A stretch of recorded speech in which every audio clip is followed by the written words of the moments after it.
يا مكان في زمن من الأزمان، وفي دوار بعيد ما بقى ليه عنوان. كانت عايشة واحد البنت سميتها غلالة، وكانت من زينة البنات في الدوار.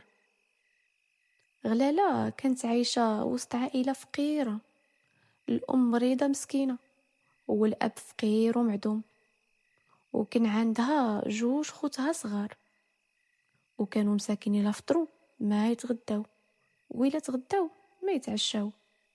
الحاصل يا سيادي، الفقر كان خوهم ورفيقهم في جميع الليالي. غلالة كيف قلت لكم يا سيادي كان زينها فتان ويسلب العقل، وكل من شافها يتسحر بزينها، وبنات الدوار كلهم على زينها حاسدينها.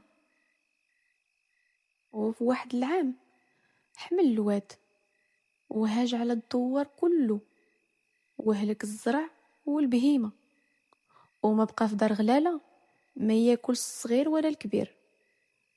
وهما في ديك الحالة حتى زادهم موت امها مسكينة، وزاد الحزن على الفقر، والضحكة هجرت المكان وحلت محلها الدمعة والمرار.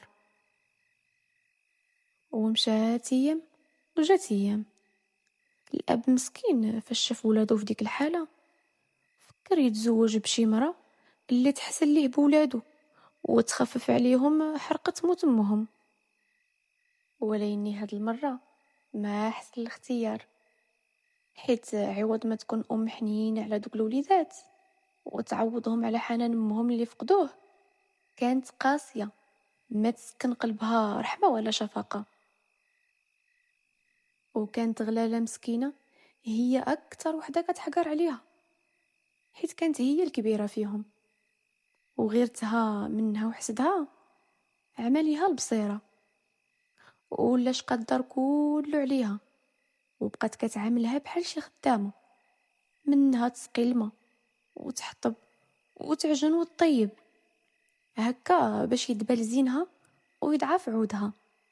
وليني قاسية القلب ما بلغت مرادها، حيت غلالة كانت غير ما كتزيد تزيان وصحتها تبان.